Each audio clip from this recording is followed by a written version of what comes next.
Send me your mercy, send me your peace, or I am lost for sure.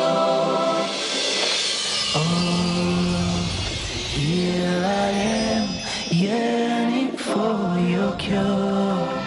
This humble servant will be diverted from you no more. Assalamu alaikum wa rahmatullahi wa barakatuh.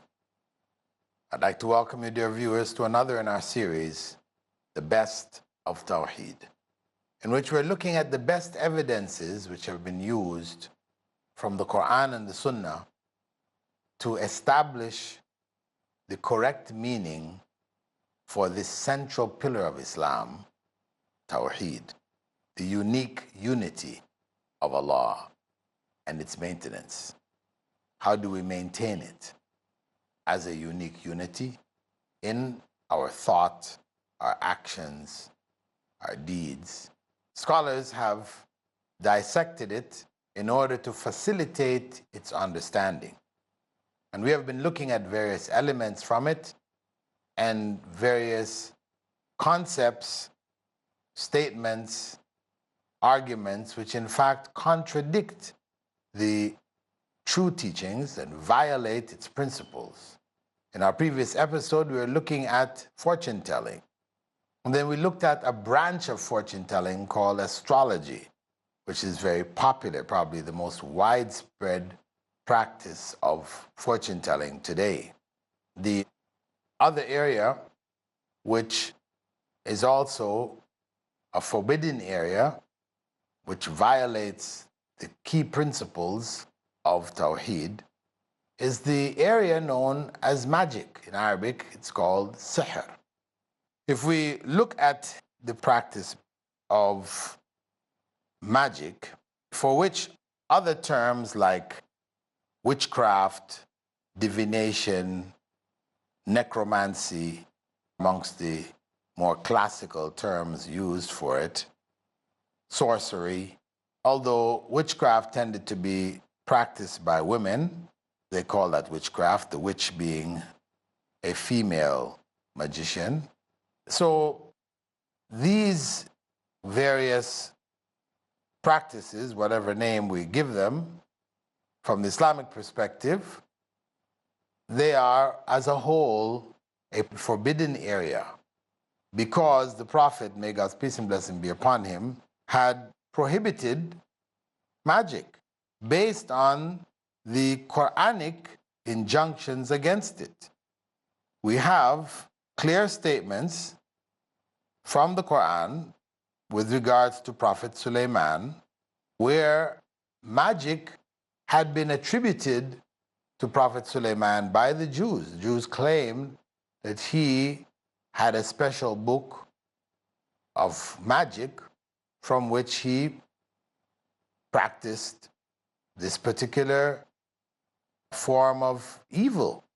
And so the things that he was able to do, which were in fact miracles, speaking with the animals, the birds, the ants, etc., and having control over the jinn and the various land and air animals, they followed his command, they did whatever he told them to do. They looked at all of this as magic, rather than looking at it as miracles from Allah given to Prophet Sulaiman. They looked at it as magic. And that is why they attributed magic to him.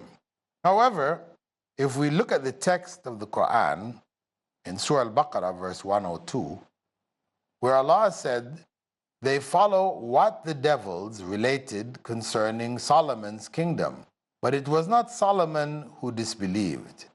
It was the devils who disbelieved by teaching the people magic, and that which was revealed to the angels Harut and Marut in Babylon, although the two would not teach anyone anything until after they warned them, saying, indeed, we are only a test and a trial, so do not commit disbelief. So this is a portion of the verse which clearly absolves Prophet Sulaiman from any attribution of magic to him. This was not what he taught that which he had learned, it was something evil which was coming from the devils, the shayateen. They're the ones who were practicing it. And they had learned it from two angels, Harut and Marut, who had been sent to Babylon as a trial and a test for the people of Babylon. And those angels would never teach any of magic to the people, to human beings, without first warning them that it's disbelief. However, the people were keen on learning this practice and the knowledge of it, and by doing so, they committed disbelief. This is the clear text from the Quran. However, the Jews, modifying the text, developed their own mystical system called the Kabbalah, and in it, magic is practiced, and the knowledge of it they related to Prophet Solomon. However, this verse in the Quran has clearly indicated that this is false. It's not true at all. Instead, it is something evil which had already been forbidden in Deuteronomy 18 verses 9 to 12, where we find what is attributed to God in the Torah, saying to Jews who were led by their Muslim leaders, because actually they were not really Jews, they were Muslims, when you come into a land which the Lord your God gives you, you shall not learn to follow the abominable practices of those nations. There shall not be found among you anyone who burns his son or daughter as an offering, anyone who practices divination, a soothsayer or an augur, that's fortune telling, or a sorcerer or a charmer, or a medium, or a wizard, or a necromancer. For whoever does these things is an abomination to the Lord. And because of these abominable practices, the Lord your God is driving them out before you. So there's a clear indication here that from the Jewish Christian scriptures, the practice of magic was an abomination. It was something greatly forbidden by the revelation of the past, as well as in the final revelation itself. And in the same verse we looked at, where Allah clears Prophet Sulaiman of any association of magic to him, Allah says there, whoever purchases it would have no share of paradise in the hereafter, indicating that the person will end up in hell. One who is engaged in it would in fact end up in hell. The question concerning magic, where it has become so popular today as a form of entertainment, and we know a good portion of that magic is just trickery.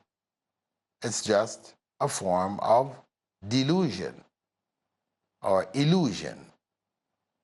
They give you an impression of one thing when things are, in fact, another way. That's not the way they actually are. So, is this then forbidden? Is this a part of the forbidden magic? Or is there white and black magic?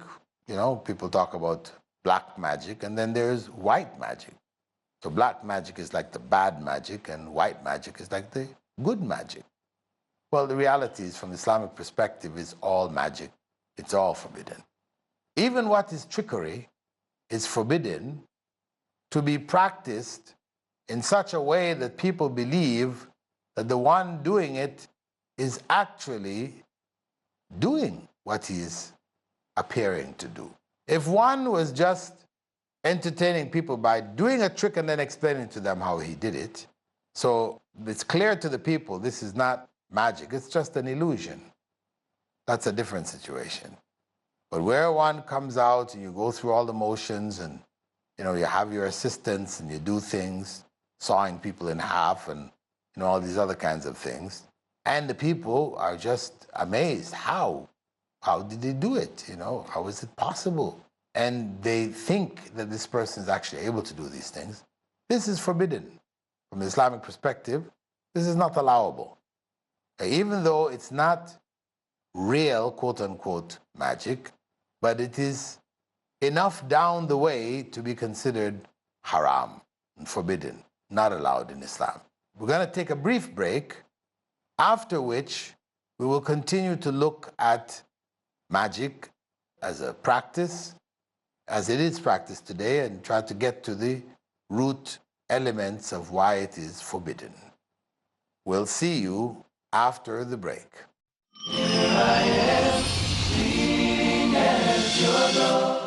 Assalamu alaikum. Welcome back from the break.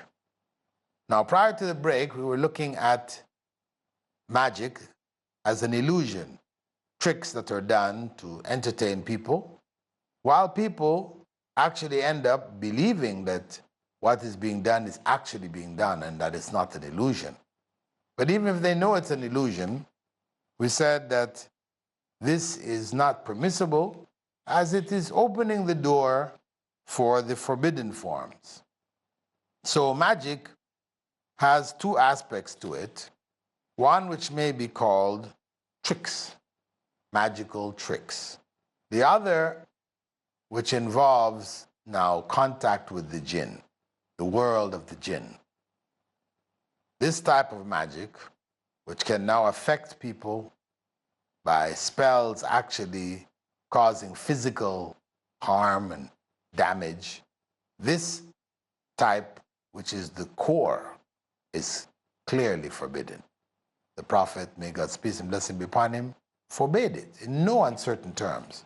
And we mentioned the verses in the Quran in which Allah attributes to those who practice it disbelief. So this form of magic involves support and help of the jinn, where the jinn, who are normally invisible to the rest of us, can support the magician, the real magician, in some of his acts and practices to give the people the impression that he has supernatural powers, powers which really only belong to God alone.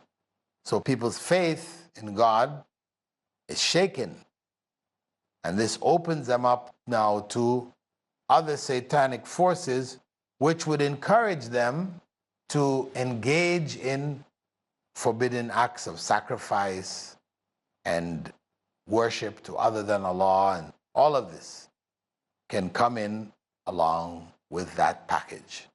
So this is why Islam forbids it outright. Don't even do it in fun, presenting a magic show. One thing to entertain, as we said, and explain what you're doing so people understand that it is just, a quick trick that you have done, something which will cause them to laugh, whatever, etc. But in the end, they know it isn't real. That's a different status. But for most magicians, they have oaths that they swear to, that they would not reveal the tricks of the trade to others, etc. It's a closed circle of the major magicians, beginning with people like Houdini and others before him, who have developed this ways and means of tricking people into believing that human beings are able to do some of these supernatural acts. But the fact of the matter is that they really aren't. It's only what your eyes see. As they say, the hand is faster than the eye. When the hand moves faster than the eye is able to follow, or the hand is able to do things out of contact of the eye, so the eye is not able to follow it, so a person may take from your ear a coin. You wonder, where did that come from? Obviously, there was no coin behind your ear, you know that. All of a sudden, he's got a hand, there's no coin there, and all of a sudden, he's taking a coin from your ear. Well, of course, he has taken the coin from other sources, switched it from hand to hand, or picked it up from some pocket on his body, on his person, and has kept it hidden in his hand in such a way that it appears now that he's putting an empty hand forward and then pulling a coin from behind your ear. So these are just tricks, but for those ignorant people who don't understand the prohibition of magic, they may look at this as something very light and not very significant. But the reality is it's a path, you know. It's a road that you go down. And this is just one of the stages of the road. So when we look at the time of the Prophet Muhammad ﷺ himself, in fact, a magician, sorcerer, who was in Medina from one of the Jewish tribes, had cast a spell on the Prophet ﷺ. We can find the story of it narrated in Sahih al-Bukhari as well as Sahih Muslim. It states there in one of the narrations, Zayd ibn Arqam reported that a Jew by the name of Labid ibn A'sam cast a magical spell on the Prophet. And when he began to suffer from it, Jibreel came to him and revealed the Mu'awwadhatan, the two surahs, Al-Falaq and Nas, which are used to seek refuge in Allah from harm at the end of the Quran.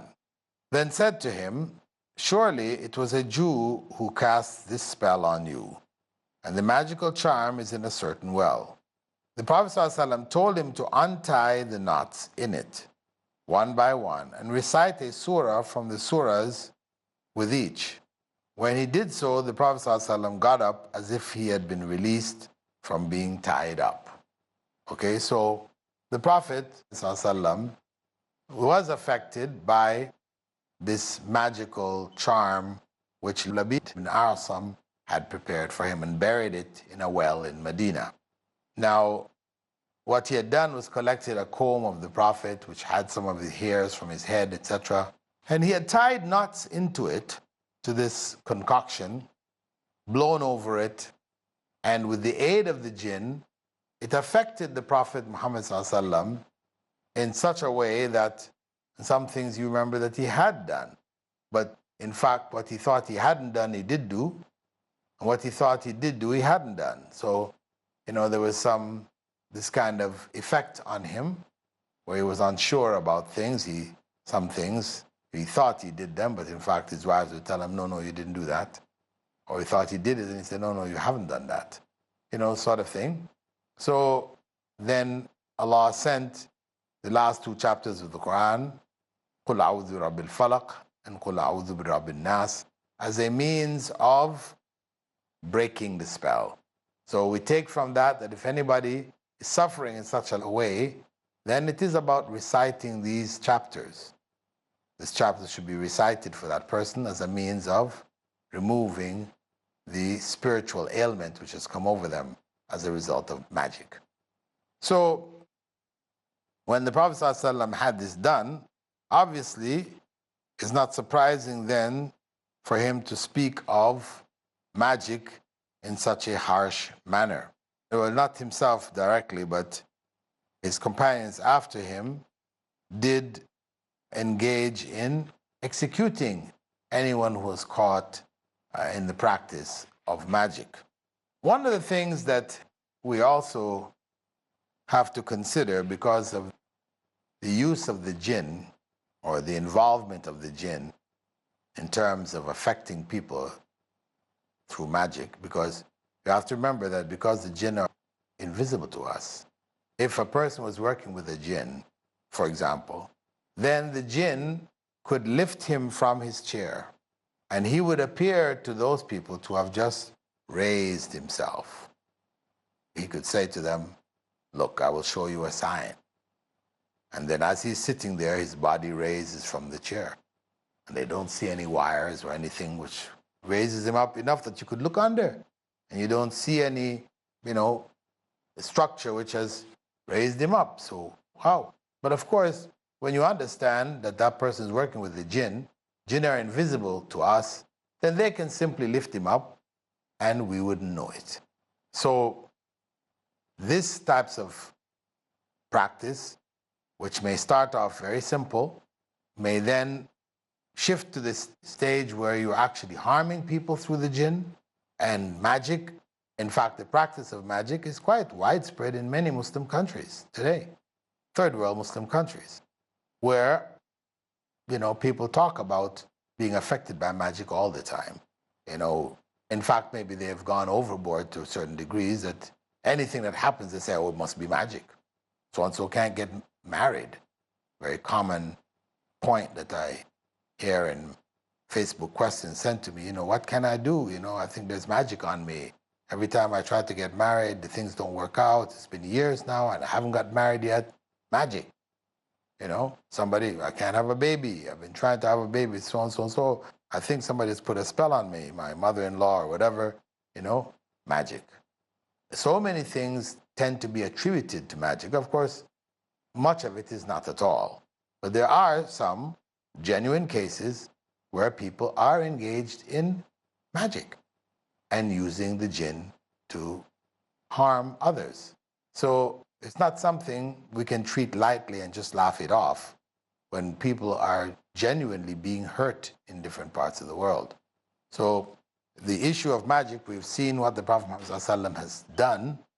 He has advised to be done, the recitation of the last 2 chapters of the Quran, in order to break the spell and to clear the person from its effects, that we can do likewise, where somebody who comes to us, who informs us, that they're suffering in this way or the other way, without going into great details as to how, when, where, why, we can simply recite over them these last 2 chapters, recite it, continually, and Allah willing, the state that they're in will be corrected or alleviated. So we should, on one hand, avoid magic and its practice as much as possible. And on the other hand, we should be conscious of its impacts, its effects, and how we can deal with it if we find it present. So with that, dear viewers, I'd like to thank you for being with us in this segment of our program, The Best of Tawheed.